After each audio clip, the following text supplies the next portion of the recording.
Today, I'd like to talk about the issue of unanswered prayer. If there is a God, why doesn't He consistently answer the prayer of His followers? There are many deserving, devout Christians who pray to God and seem to have their prayers go unanswered. And does unanswered prayer serve as an evidence that the God of the Bible simply doesn't exist? Well, in order to answer this objection, we've got to understand something about God's priorities. While it's true that many prayers seem to go unanswered, this perception is probably based on the fact that the only answer we would find acceptable to prayer is yes. That's not how it works with God. God answers all of our prayers. No prayer goes unanswered. Sometimes the answer is yes, but sometimes the answer is no. And sometimes the answer is simply not yet. Now, in order to understand why a particular prayer might fall into one of these three categories, it might be helpful to look at those prayers that God always answers in the affirmative. God always says yes to our requests for wisdom, forgiveness, and salvation. We see this quite clearly in James 1:5,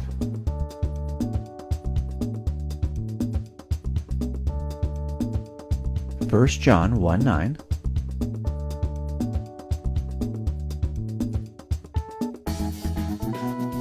in Romans 10:13. Now, why would this be so? Why would God always say yes to these kinds of prayers? Well, you may have noticed that these types of prayers are far more concerned about your character in light of eternity than they are with your comfort in light of our mortality. This is the key to understanding why it is that God answers prayer the way He does.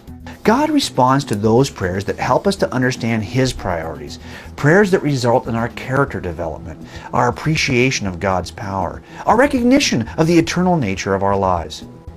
Now, some prayers clearly do get answered in the negative, but these prayers fall into two categories.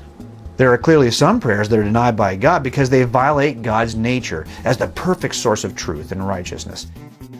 I've arrested many murderers who, after they were in custody, prayed desperately that they would be found innocent on a particular charge, or that the prosecutor or the lead detective would somehow mysteriously die. God's not going to answer those kinds of prayers in the affirmative because they violate His sense of justice and mercy. Now, while those things may actually happen, you can be certain that they're not the result of God answering prayer. But what about the righteous prayers that God doesn't seem to answer? Well, these prayers are not yet prayers. God will in fact say yes to these requests, but He might not respond in our desired timing. Not yet prayers are sometimes answered in this life, and not yet prayers are sometimes not answered until the next life. Our impatience? That's simply the result of our mortal focus. We seldom think about how short this life will seem, especially when compared to eternity with God. It might seem like God is never going to answer yes. But when compared with eternity, this life is just a blink of an eye. It's a millisecond.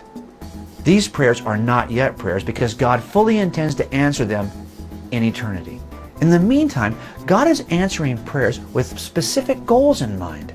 First, does this help my child to understand who I am? Does this help my child to develop the kind of patience, love, or character that I want demonstrated on earth? Does this help my child to live for eternity rather than for the fleeting moments of his or her mortal life? Does this response that I'm about to provide help or hurt others who are watching to have a faith that is uncoerced?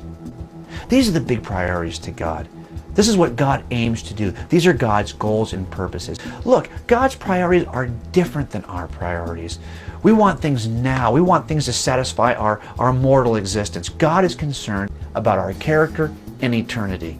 His ways are not our ways. That's why it's written in the Bible in Isaiah 55, verses 8 and 9, where God says, "For my thoughts are not your thoughts, nor are your ways my ways, declares the Lord. For as the heavens are higher than the earth, so are my ways higher than your ways, and my thoughts than your thoughts."